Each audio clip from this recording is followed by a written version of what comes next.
Preparem-se, pessoal, porque hoje vamos mergulhar de cabeça num tema super importante e vamos combinar, às vezes até um pouco árido, direito ambiental no Brasil. É. Mas, acreditem, esse tema é muito mais relevante do que a gente imagina. É verdade? E, olha, para esse deep dive, a gente tem um material bem completo, excertos de um curso de direito, um guia de estudos e até um FAQ com perguntas e respostas super importantes. Nossa, bem completo mesmo. A ideia é a gente desvendar esse mundo do direito ambiental juntos. Se você está se preparando para uma reunião importante, está só curioso para entender melhor o assunto, ou quem sabe até pensando em se aprofundar na área, seja qual for o motivo, esse deep dive é para você. Isso aí. No final, você vai estar super por dentro do tema e pronto para discutir sobre ele com muito mais confiança. Pode ter certeza. E aí, animado para começar. Com certeza. E prepare-se para se surpreender, porque o direito ambiental, apesar de fundamental, nem sempre está no centro das atenções no mundo jurídico. Mas quando aparece. Aí as coisas esquentam. Exatamente. Vira um verdadeiro campo minado. É verdade. Inclusive, uma coisa que me chamou a atenção nos materiais que a gente analisou foi como até profissionais experientes, básicos, precisam ter cuidado extra com os detalhes. Principalmente quando a gente fala de princípios, né? Como precaução, prevenção, e poluidor pagador. Sim. É, Sim. entender esses conceitos na prática é a chave para dominar o direito ambiental. O que você acha? Totalmente. O que é fascinante é que esses princípios impactam diretamente as decisões, a forma como interagimos com a natureza e até a organização da sociedade. É verdade. E por falar em decisões, os materiais que a gente está analisando mencionam que as provas para concursos de procuradorias, por exemplo, cobram bastante as leis que regem o meio ambiente, né? E sim, bastante. Constituição Federal, Lei N. 6.93881. Lei 9.12.610, número 12. Parece muita coisa, né? Essas leis são os pilares da legislação ambiental no Brasil. Mas a jurisprudência do STJ e do STF, ou seja, as decisões desses tribunais em casos reais, também tem um peso enorme. Sim, total. Aliás, tem um exemplo que me deixou de queixo caído. Você acredita que uma lei municipal tentou diminuir a proteção das áreas de preservação permanente? Mesmo. Tentaram diminuir a proteção das APPs, indo contra o Código Florestal, que é uma lei federal. Exatamente. Ainda bem que o STJ barrou essa iniciativa, né? Felizmente o STJ impediu que isso acontecesse. Ufa, ainda bem. Isso mostra como essas batalhas legais têm um impacto real na proteção do meio ambiente, né? Com certeza. E por falar em proteção, um conceito que me chama muita atenção foi o de dignidade ambiental. Interessante. O direito ambiental vai além de proteger a natureza em si. Ele busca garantir condições para uma vida digna para todos, hoje e no futuro. Nossa, que bacana. Incrível, né? E essa conexão com a dignidade humana fica ainda mais forte quando a gente olha para a Constituição, né? Sim. Ela garante o direito a um ambiente ecologicamente equilibrado, ou seja, ter ar puro, água potável, um ambiente saudável. Isso se torna um direito fundamental. Não é só um luxo, né? Não é só um luxo, é um direito de todos. Exatamente. E quando a gente fala de meio ambiente, a primeira imagem que vem à cabeça é a natureza, certo?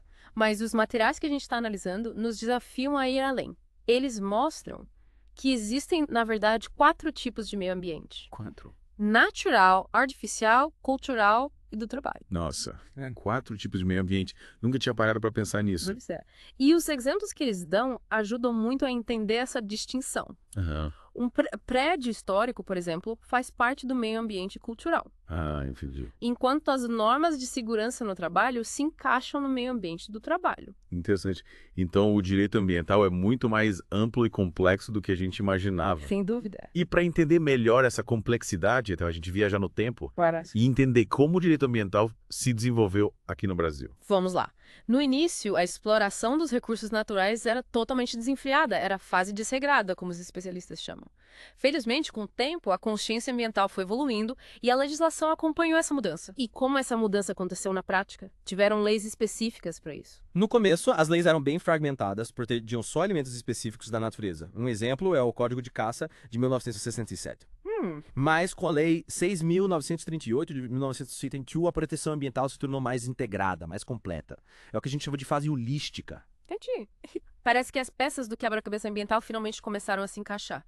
E essa evolução aconteceu só aqui no Brasil? Ou foi um movimento global? Eventos globais, como a Conferência de Estocolmo em 1972 e a Rio 92, tiveram um papel crucial na proteção ambiental mundial, né? O Brasil, que antes tinha uma postura mais conservadora, acabou se tornando protagonista na Rio 92. Legal. Esses eventos ajudaram a consolidar o conceito de desenvolvimento sustentável, né? Sim, com certeza. Mostrando que o progresso econômico e a preservação ambiental podem E devem andar de mãos dadas. Exatamente. E falando em guias, os princípios do direito ambiental são como bússolas, né? São, totalmente. Eles orientam a aplicação das leis e têm um poder enorme. Sim. E o mais fascinante é que, mesmo na ausência de leis específicas para determinadas situações, os princípios podem ser usados para defender o meio ambiente. Eles têm superpoderes. Que legal. E os materiais que a gente está analisando exploram vários deles. Que tal começarmos pelo indúbio pro natura? Ele parece muito importante. Ele é muito importante. Esse princípio garante a proteção ambiental mesmo quando há dúvidas científicas sobre os impactos de alguma atividade. É como se a gente desse o benefício da dúvida para a natureza. Faz sentido. Proteger a natureza antes de tudo. E tem algum caso real que mostra como o indúbio pro natura foi aplicado? Claro. Teve um caso emblemático sobre registro de terras e reserva legal, sabe? Havia dúvidas sobre a extensão da área que deveria ser protegida. E aí, aplicando o indúbio pro natura, a justiça decidiu proteger uma área maior, priorizando a preservação. Interessante. Esse princípio coloca a natureza em primeiro lugar mesmo. E além do indúbio pro natura, os materiais também falam da diferença entre prevenção e precaução, né? Eu sempre me confundo com esses dois. É normal, são conceitos parecidos, mas com nuances importantes. A prevenção se aplica quando a gente tem certeza sobre os riscos de uma atividade ao meio ambiente. Certo. Já a precaução entra em cena, quando a gente não tem certeza absoluta, mas existe a possibilidade de danos graves. Entendi. Então a precaução é como se fosse um passo além para evitar problemas antes mesmo de ter certeza se eles vão acontecer. Me lembra o ditado? É melhor prevenir do que remediar. Exatamente. E os exemplos que os materiais trazem ilustram bem essa diferença. O desastre de Brumadinho, por exemplo, mostra a importância da prevenção. Nossa, é verdade. Se medidas preventivas mais rigorosas tivessem sido tomadas, a tragédia poderia ter sido evitada. É de partir o coração pensar nisso. Que tragédia terrível. Realmente, já a regulamentação dos campos eletromagnéticos é um exemplo da precaução. Ainda não há certeza absoluta sobre os efeitos da exposição a esses campos, mas, por precaução, existem limites para minimizar os riscos. É como se a gente tivesse agindo com cautela para evitar um possível problema no futuro. Isso. E essa mesma lógica se aplica ao princípio do desenvolvimento sustentável, certo? Com certeza. O desenvolvimento sustentável busca conciliar o crescimento econômico com a preservação ambiental, encontrando um equilíbrio entre as necessidades da sociedade e a saúde do planeta. Faz todo sentido. E a Constituição brasileira abraça esse conceito, né? Sim, totalmente. Ela deixa claro que o meio ambiente é um patrimônio que precisa ser preservado para as presentes e futuras gerações. É a garantia da sustentabilidade a longo prazo. Inclusive, o STJ usou esse princípio para analisar um caso de crime ambiental relacionado à suinocultura, sabia? Não sabia. Qual era o problema? Os dejetos da criação de suínos estavam sendo lançados diretamente no solo sem nenhum tratamento, colocando em risco o meio ambiente e a saúde pública. Que absurdo. E qual foi a decisão do STJ? Eles consideraram a prática criminosa, reforçando a ideia de que o desenvolvimento econômico não pode acontecer à custa da degradação ambiental. A sustentabilidade precisa estar presente em todas as atividades. Sem dúvida. Mas me fala, você acha que o novo Código Florestal está de acordo com a Constituição nesse sentido? Houve bastante debate a respeito, não é? Sim, muita discussão. Mas o STF decidiu que o Código Florestal, apesar de algumas controvérsias, está de acordo com a Constituição, pois busca conciliar a proteção ambiental com o desenvolvimento econômico do país. Que bom. E como a gente pode aplicar o desenvolvimento sustentável na prática, os materiais mencionam algum exemplo específico. Claro. Eles falam sobre a necessidade de repensarmos os métodos de produção, utilizando tecnologias mais limpas que gerem menos impacto ambiental sem comprometer a eficiência. É a otimização dos processos produtivos. Produzir mais com menos impacto na natureza parece a receita perfeita para um futuro mais sustentável. É isso aí? E falando em futuro sustentável, o princípio do poluidor-pagador tem um papel crucial nessa história, né? Sem dúvida. Esse princípio é a base da responsabilidade ambiental. Quem polui, paga. Simples assim. Mas a responsabilidade se resume apenas a pagar uma multa. Não. O princípio do poluidor-pagador vai além da multa. Ele busca internalização das externalidades negativas. Eita, internalização das externalidades negativas. Pode explicar melhor esse conceito? Claro. As externalidades negativas são os custos da poluição que normalmente são pagos pela sociedade como um todo e não por quem causou o problema. Imagine uma fábrica que polui um rio. Quem sofre as consequências? Toda a população que depende daquela água. Entendi.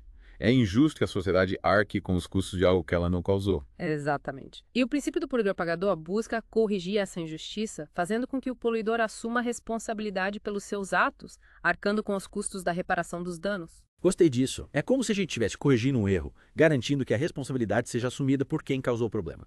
E a lei prevê como isso deve acontecer. Sim. A Lei 6.938, de 1938, que a gente já mencionou, define quem é o poluidor e determina que ele tem a obrigação de reparar os danos que causou ao meio ambiente. E como essa reparação pode ser feita? De várias maneiras, desde a recuperação da área degradada até o pagamento de indenizações. O importante é que a responsabilidade é objetiva. Responsabilidade objetiva. Mais um termo jurídico para decifrar. O que isso significa na prática? Significa que, para ser responsabilizado, o poluidor não precisa ter agido com a intenção de causar o dano. Basta que a poluição tenha sido causada pela sua atividade. Entendi. Então, mesmo que a empresa não tenha tido a intenção de poluir, ela ainda será responsabilizada se a poluição acontecer por causa da atividade dela. Isso torna a lei bem mais poderosa. Com certeza. Para ilustrar o princípio do poluidor-pagador na prática, os materiais trazem um exemplo bem interessante. A obrigação dos fabricantes de pilhas e baterias de recolherem esses produtos após o uso. Faz todo sentido. Pilhas e baterias contêm substâncias tóxicas que podem contaminar o solo e a água. Exatamente. Nesse caso, o fabricante é o responsável por evitar essa contaminação, assumindo os custos do descarte correto desses produtos. É como se ele estivesse pagando pela sujeira que causou. É uma ótima analogia. E além do poluidor-pagador, os materiais também mencionam o princípio do protetor-recebedor, né? Sim. Ele parece ser o oposto do poluidor-pagador, né? Exatamente. É a ideia de que quem protege o meio ambiente deve ser recompensado. É a justiça ambiental em ação. Adorei isso. E como essa recompensa se aplica na prática? A lei prevê vários mecanismos para incentivar a proteção ambiental. O Código Florestal, por exemplo, oferece benefícios para quem preserva áreas de floresta em suas propriedades. Que incentivo bacana. Que tipo de benefícios eles oferecem? Podem ser créditos agrícolas, isenção de impostos, seguro agrícola com condições especiais. Enfim, são formas de reconhecer e recompensar quem contribui para um meio ambiente mais saudável. Que legal. E além desses incentivos, existe também o princípio do usuário pagador. Isso. E como esse princípio funciona? Parece interessante. A ideia é simples. Quem usa recursos ambientais para fins econômicos deve pagar por esse uso, mesmo que não cause nenhum dano ao meio ambiente. Me dê um exemplo para entender melhor. Imagina uma empresa que utiliza a água de um rio para gerar energia. Mesmo que ela devolva a água ao rio sem causar nenhum tipo de poluição, ela precisa pagar pelo uso desse recurso natural. Ah, entendi. É como se a empresa pagasse um aluguel para usar a água do rio. Faz sentido. Afinal, a água é um recurso precioso. É uma ótima comparação. E essa cobrança tem um objetivo importante: garantir o uso racional dos recursos naturais. Com certeza. Afinal, a água é um recurso precioso e precisa ser utilizada com responsabilidade.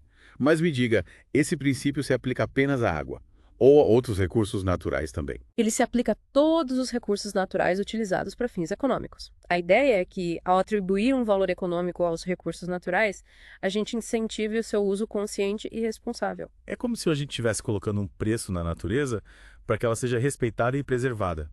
E o STF já se posicionou sobre esse princípio. Sim, o STF já utilizou o princípio do usuário pagador para fundamentar a cobrança de compensação ambiental por empresas que causam grande impacto ambiental. Interessante. Pode me contar mais sobre isso? Em um caso emblemático, o STF decidiu que é constitucional exigir que empresas que impactam significativamente o meio ambiente invistam na criação e manutenção de unidades de conservação. Entendi. Uma forma de compensar o dano causado ao meio ambiente, garantindo que a empresa contribua para a proteção ambiental de forma justa. Mas, me fala, a responsabilidade pela proteção do meio ambiente é apenas das empresas. E o papel da sociedade? A responsabilidade pela proteção ambiental é de todos. E o princípio da cooperação reforça essa ideia. Afinal, os problemas ambientais não respeitam fronteiras. Verdade? A poluição do ar, a crise climática, o desmatamento são problemas que afetam o planeta como um todo. Exatamente. Por isso, a cooperação entre os países é fundamental para a gente enfrentar esses desafios. Essa cooperação se manifesta principalmente através de tratados e convenções internacionais. E essa cooperação se limita apenas às relações entre países, ou outros atores da sociedade também podem participar. A cooperação precisa acontecer em todos os níveis. Empresas, ONGs, o poder público e a sociedade civil precisam trabalhar juntos para proteger o meio ambiente. Afinal, somos todos responsáveis pela saúde do nosso planeta. E a Constituição brasileira garante a participação da sociedade nas decisões que envolvem o meio ambiente. Sim, ela garante o direito à participação da sociedade, o que chamamos de princípio da participação comunitária. Essa participação pode acontecer de diversas formas, como audiências públicas, consultas populares, conselhos de meio ambiente. É importante que a voz da sociedade seja ouvida. Com certeza. Afinal, a proteção do meio ambiente é um dever de todos.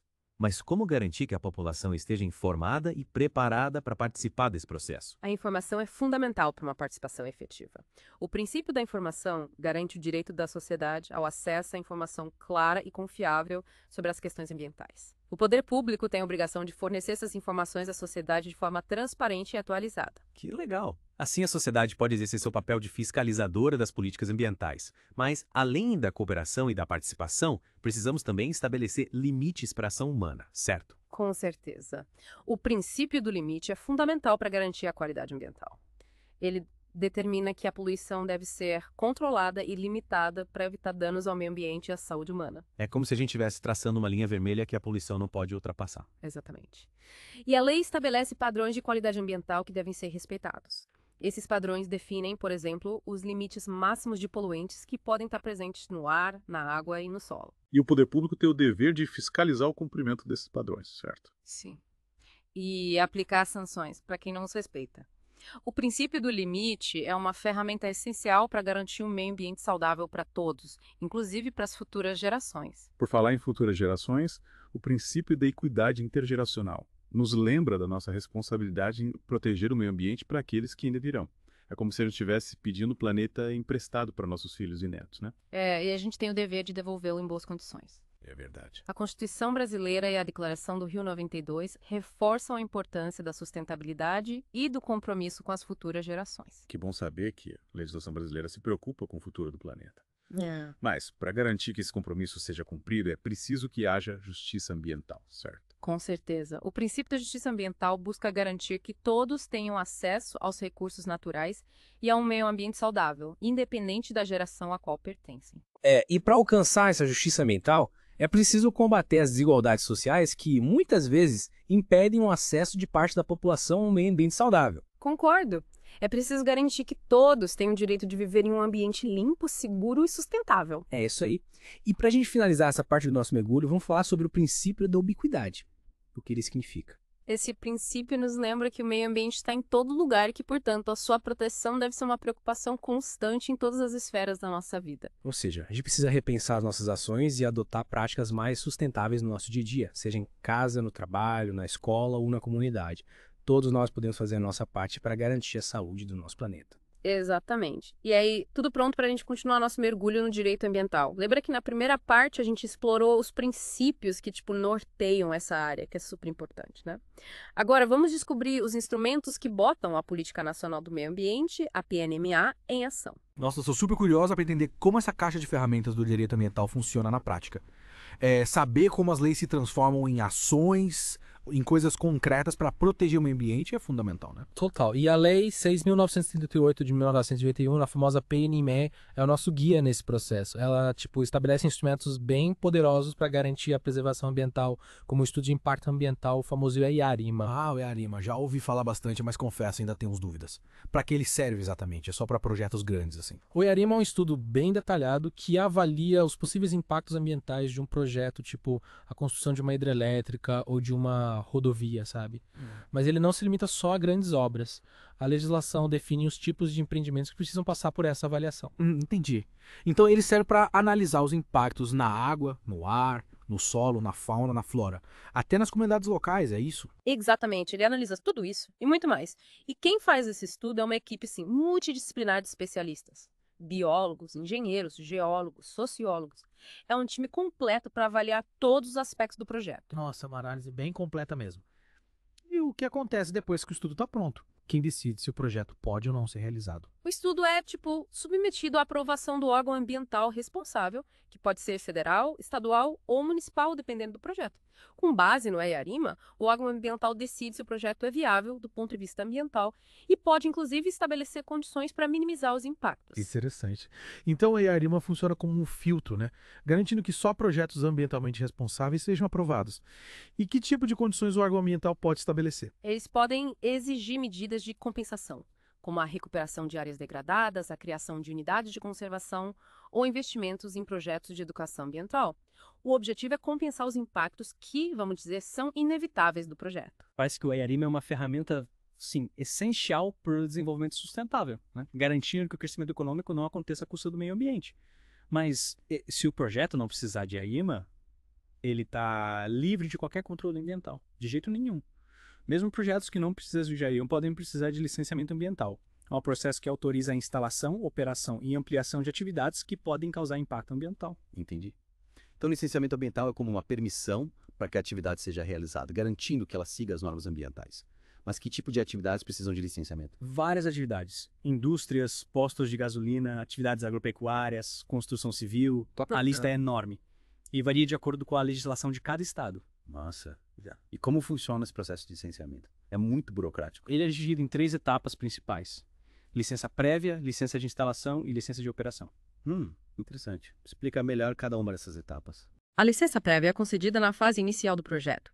É como uma aprovação do conceito do projeto do ponto de vista ambiental. Nessa etapa, são definidos a localização, as tecnologias e outras características importantes. Então, a licença prévia garante que o projeto, desde o início, esteja alinhado com as normas ambientais. E a licença de instalação, quando entra em cena? A licença de instalação é concedida quando o projeto já está mais detalhado e autoriza o início das obras. Nessa fase, o órgão ambiental verifica se o projeto atende a todas as normas e exigências ambientais, como o tratamento de efluentes, o controle de emissões atmosféricas e a gestão de resíduos.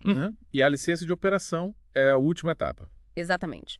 Ela é concedida depois que as obras são concluídas e que se verifica que todas as medidas de controle ambiental foram implementadas. A licença de operação autoriza o funcionamento do empreendimento, garantindo que ele opere de forma segura e sustentável. Nossa, é um processo bem completo. Parece que a legislação ambiental pensou em tudo para garantir a proteção do meio ambiente. Mas, e para evitar que áreas ambientalmente sensíveis sejam degradadas, que instrumentos a PNMA prevê? Um instrumento super importante é o zoneamento ambiental. Ele divide o território em zonas com diferentes graus de restrição ao uso, visando proteger áreas sensíveis e garantir o uso sustentável dos recursos naturais. Então, o zoneamento ambiental define, por exemplo, quais áreas podem ser destinadas à agricultura, à indústria, à preservação ambiental ou à expansão urbana. Exatamente. Ele é uma ferramenta importante para o planejamento territorial, evitando conflitos entre diferentes usos do solo e garantindo que o desenvolvimento seja ordenado e sustentável. E como esse zoneamento é definido? Quem decide quais áreas devem ser protegidas? Ele é elaborado com base em estudos técnicos que avaliam as características ambientais da região, como a vegetação, os recursos hídricos, a fauna, o solo, a vulnerabilidade a desastres naturais também é considerada. Então, com base nesses estudos, são definidas as diferentes zonas, como zonas de preservação permanente, zonas de uso restrito e zonas de uso consolidado, e as regras de uso para cada uma delas, certo? Isso mesmo. E o zoneamento ambiental é um instrumento fundamental para garantir o desenvolvimento sustentável, conciliando o crescimento econômico com a preservação ambiental. Falando em conciliar, a PNMA também prevê instrumentos econômicos para proteção ambiental, né? Como isso funciona na prática? Sim, existem as taxas e as contribuições que são cobradas de atividades que utilizam recursos ambientais ou que causam impacto ambiental. E esses recursos financeiros são usados para financiar projetos e ações de proteção ambiental. Exatamente. É uma forma de fazer com que os poluidores contribuam para a recuperação do meio ambiente, internalizando os custos da degradação. Faz sentido. Bem, Quem polui paga. Mas, além de cobrar dos poluidores, a PNMA também oferece incentivos para quem protege o meio ambiente. claro, existem vários incentivos econômicos para promover a preservação ambiental. Que tipo de incentivos? Me dá uns exemplos. Por exemplo, empresas que investem em tecnologias limpas e adotam práticas sustentáveis podem ter isenção de impostos. Também existem os pagamentos por serviços ambientais, que remuneram proprietários de terras que preservam áreas de floresta, protegem nascentes ou adotam práticas de conservação da água. Que iniciativa legal! É uma forma de reconhecer o valor da preservação ambiental e de incentivar a sua adoção, mostrando que proteger o meio ambiente pode trazer benefícios econômicos. Mas me diga, além dos instrumentos econômicos, qual o papel da educação ambiental na PNMA? A educação ambiental é fundamental para conscientizar a população sobre a importância da preservação ambiental e para formar cidadãos mais engajados na proteção do meio ambiente. Afinal, a mudança começa em cada um de nós, né? E a educação ambiental precisa estar presente em todos os lugares. Com certeza. Ela deve estar presente em todos os níveis de ensino, desde a educação infantil até o ensino superior, e também em outros espaços, como empresas, comunidades e organizações não governamentais. A educação ambiental é um processo contínuo que deve permear todas as esferas da nossa sociedade. E para a gente finalizar essa parte do nosso mergulho, gostaria de falar sobre a importância da pesquisa científica para o direito ambiental. A pesquisa científica é essencial para gerar conhecimento sobre os problemas ambientais, desenvolver soluções inovadoras e embasar as decisões dos órgãos ambientais. É verdade. O Brasil tem um potencial enorme para se destacar na pesquisa ambiental, né? Sim. Temos uma biodiversidade incrível e cientistas de alto nível. A gente precisa investir mais em ciência e tecnologia para poder enfrentar os desafios ambientais do presente e do futuro. Com certeza, a pesquisa científica é fundamental para construirmos um futuro mais sustentável. E chegamos à última parte do nosso mergulho no direito ambiental aqui no Brasil. Já exploramos os princípios, os instrumentos. Agora é hora da gente encarar a realidade e analisar os desafios e as perspectivas para a proteção ambiental no país, né? É isso aí. Conhecer as leis e os instrumentos é importante, mas a gente precisa entender como aplicar tudo isso na prática de verdade e garantir que eles realmente protejam o meio ambiente. Sim, total. E os materiais que a gente está analisando batem bastante nessa tecla, sabe? Na necessidade de garantir que o direito ambiental funcione de verdade. Ou seja, fazer com que as leis saiam do papel e de fato tragam resultados que a gente possa ver. Exatamente. E olha, não é uma tarefa fácil. O Brasil enfrenta assim muitos desafios para garantir a proteção ambiental. Quais desafios você considera mais urgentes? O que te preocupa mais? A fiscalização, sem dúvida, é um ponto crítico. O Brasil tem um território imenso e muitas vezes faltam recursos, tanto humanos quanto financeiros, para fiscalizar todas as atividades que podem causar impacto ambiental. É verdade. A gente vê direto nos noticiários, né, notícias sobre desmatamento ilegal, garimpos ilegais, poluição de rios. É de partir o coração ver esses crimes acontecendo e a sensação de que nada acontece com os responsáveis. Infelizmente, a impunidade contribui muito para a degradação ambiental. Se os criminosos ambientais não são punidos, eles continuam agindo. Vira um ciclo vicioso que a gente pensa quebrar de alguma forma.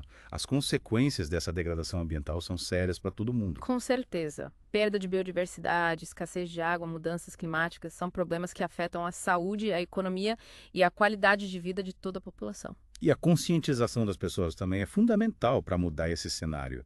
As pessoas precisam entender que a proteção ambiental é responsabilidade de todos, não só a do governo ou das empresas. Totalmente. E pequenas ações no dia a dia podem fazer uma grande diferença. Economizar água, energia, consumir menos, separar o lixo para reciclagem, cobrar ações dos nossos governantes. Exatamente. A responsabilidade pela proteção do meio ambiente é de todos nós.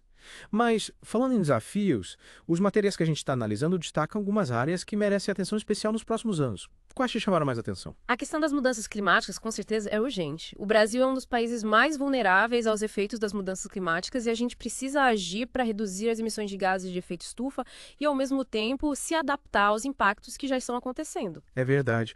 Mudanças climáticas são uma ameaça real e a gente precisa agir agora para evitar consequências piores no futuro. E a Amazônia? Qual a importância de preservar essa floresta, que é a maior floresta tropical do mundo? A Amazônia é essencial para regular o clima global e conservar a biodiversidade do planeta. Proteger a Amazônia é proteger a vida no planeta. E além das mudanças climáticas e da Amazônia, que outros desafios o Brasil precisa enfrentar? A gestão dos recursos hídricos é crucial. A água é essencial para a vida e a gente precisa garantir o acesso à água potável para toda a população, além de proteger os rios e nascentes. E a poluição da água é um problema sério em muitas regiões do país. O que a gente pode fazer para garantir água limpa para todos? A gente precisa investir em saneamento básico, tratar os efluentes industriais e controlar o uso de agrotóxicos na agricultura. Nossa, são muitos desafios. Mas apesar de todas as dificuldades, a gente também tem motivos para ter esperança, né? Sim, com certeza. O Brasil tem, avançado em vários aspectos da proteção ambiental. Que bom! Em quais áreas você vê mais progresso? A legislação ambiental brasileira é considerada uma das mais avançadas do mundo e a consciência ambiental da população também tem crescido bastante nos últimos anos. Esses avanços são muito importantes. Mas me fala, além da legislação e da conscientização, o que mais tem contribuído para a proteção ambiental no Brasil? A gente tem muitos exemplos de boas práticas e iniciativas inovadoras em diversas áreas. Que tipo de iniciativas? Conta pra gente. A gente tem projetos de reflorestamento, de agricultura sustentável, de energia renovável, de ecoturismo. E a tecnologia, qual o papel dela na proteção ambiental? A tecnologia é uma grande aliada. A gente tem sistemas de monitoramento ambiental mais eficientes, ferramentas de análise de dados, aplicativos que conectam a população com as questões ambientais. A tecnologia nos permite proteger o meio ambiente de forma mais inteligente e mais eficiente. A tecnologia abre um leque de possibilidades, né? Para finalizar nosso mergulho, eu queria te ouvir sobre o futuro do direito ambiental no Brasil. O que a gente pode esperar? Eu acredito que o direito ambiental vai se tornar cada vez mais complexo e interdisciplinar. Os problemas ambientais, como a gente viu, são multifacetados e exigem soluções que envolvam diferentes áreas do conhecimento. Então vamos precisar de profissionais mais qualificados e preparados para enfrentar esses desafios. Com certeza, o direito ambiental vai precisar dialogar com outras áreas, como a economia, a sociologia, a engenharia, a biologia. É a união de forças em prol de um objetivo em comum: a proteção do nosso planeta. E para a gente finalizar, deixo uma provocação para você que nos acompanhou nesse mergulho. Qual o seu papel na construção de um futuro mais sustentável? Que pergunta inspiradora. E com essa reflexão, a gente encerra nosso Deep Dive sobre o direito ambiental no Brasil. Esperamos que vocês tenham aprendido bastante e se sintam inspirados a agir em prol do nosso planeta. Até a próxima.